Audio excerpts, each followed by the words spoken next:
Okay, in this video we're going to continue to work on the front end of the train boiler. I noticed at the end of the last video that if we go to perspective, we zoom in where the bell is, some of the spacing might need to be adjusted. This is going to happen from time to time. We're working pretty quick. We're not taking our time this time around just because we have a deadline and sometimes we don't have the time to do everything perfectly. So let's just adjust these things. Personal projects we take as much time as we want, but sometimes when you're being paid you may not have the time. There's a budget, there's a deadline, so let's just move that a little bit. Okay, that's better. Not really intersecting too much. A little bit here, we're going to move that. There's no intersection now, that's good. Let's move down to that light left viewport. Okay, much like we did earlier with the bell mounting, we're just going to outline this little orange shape here with spline tools. So we'll go over here to the create panel, click on shapes, line, everything is set right, corner and Bezier. Let's start out right here, and as I come down here I'm going to click and drag. I'm going to let go. I'm just going to assume that it does a little curve here. I'm going to click, come out to here and click down, across. I'm going to click here, and now my next one, I'm going to come out here. I'm going to click and drag to get that curve going again. Same thing here. I'm going to click a little bit of a drag just so it's not perfect. We can adjust because that doesn't look like it's exactly the way I want it. Let's come down here, click and drag, get a little curve. Out to here, click. Let's just go up and come out to that other vertex and close that spline off. We say yes. Okay, now over here, extend the menu for the spline, vertex. It's a little wonky right there. It's a little bit off. So we can zoom in on that. And I think in an earlier lesson I showed you, these arrows influence the way the Bezier handles move. So what I want to do is click on this green, and now these handles will go up and down in the direction of the arrow. So if I do that, that works a bit. Now if I want to tighten them up, sorry about that, I can click on the red arrow, I can come in and out. I could also take this one. Now because this handle is overlapping that vertice, that's part of where the problem is. So I'm going to just shorten that up a little bit. You see that fixed that quite a bit.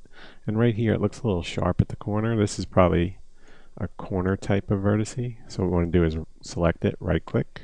You see it says corner. Let's make it a Bezier and see what happens. Let's smooth that out. So now we have a good outline for our mount. We're going to go into perspective again. F3, let's do extrude. And let's say, as earlier it was like a ½ inch, which it is now. I'm going to say that's a good value. And I'm going to go to top viewport. F3, I'm going to move that out. And I'm going to say we should come out a little bit further for now, because I think the headlight's kind of wide. It needs to be mounted like that. Let's make a copy, or shift dragging that piece of mesh over. We're going to make it an instance actually, so if we change it, any changes made to one will go across to the other. Okay, so there we have that mount for the front headlight. So let's go to the left viewport again. And now we can use a spline to just outline this and lathe it and make the headlight. I think I'm going to stick with that. Could do the same thing by using a cylinder primitive and pulling it out and then doing extrusion to get this little piece. But I think for the workflow we're doing right now, the splines just make a lot of sense. So I'm going to start a new spline right here in the middle, approximate middle. I'm going to click all the way around. There's a little rim here, comes forward. I'm going to kick back this way. And now what I'm going to do is come to the middle. I'm going to click and drag. That gives a little bow to that other side. And now I'm going to right click, and that ends the spline. And this is like the front of the light. We're later going to detach that and make a lens for the light. We can click out of line. Come up here and let's lathe this. See, it's in the wrong direction. It's not a big deal. X, max. And now if you go to lathe and we move that axis, you just click lathe, extend it, click on axis, and now when you move your manipulator, you can just do that right there. Let's go to perspective. You see That looks a lot better. Looks really good. A little segmenty, so I'm going to just up them a little bit on the lathe, the amount of segments in the lathe. So we have 24, let's go 32. Okay. Alright, so with that, again, any adjustments we want to make to this, we can do either at the line level, or we can do above the lathe with edit poly. What you don't want to do is if we add edit poly, we don't want to come back below the lathe and change the lathe value. Like we have 32 segments. If you change that number, it's going to throw off all of your edit poly edits above it. So think ahead. You can always collapse this down and add segments or divide it, subdivide it, whatever you like. But for the time being, I'm going to add edit poly. Go to edge, select these two edges.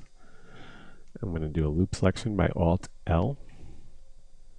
And now we're going to just do a little chamfer. That's a very big value by default. We're going to right click it out and just slide it back and forth. That looks good to me. It's just a little, it's going to catch a little kiss of highlight.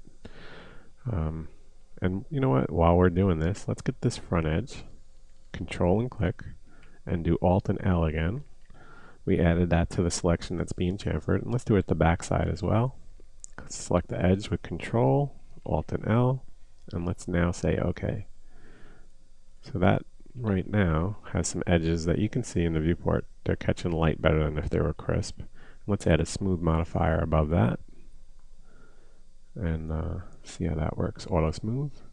Okay. I think that's good. Again, if you're going to be closer to this, you want to up your segments in the lathe, but this mesh with all the parts of the train is going to be very heavy. So for the distance we're going to view, which I'm thinking is around that far for now, we're going to keep this a little bit lower poly. And you can see these meshes that we're creating, like the headlight, we can always come in if we had to. If we needed a detail shot where the train's coming into frame, we could take this mesh, add a turbo smooth, add some edges to keep it from deforming, and have a high quality mesh that you can get a real good close up on. So you're never stuck with anything. You're always editable and always able to change things. So with that said, I'm going to pause the video, and in the next video we're going to do the little shade for the light and the little front plate that goes here. Also remember, let's save our file, and I'm going to pause the video now.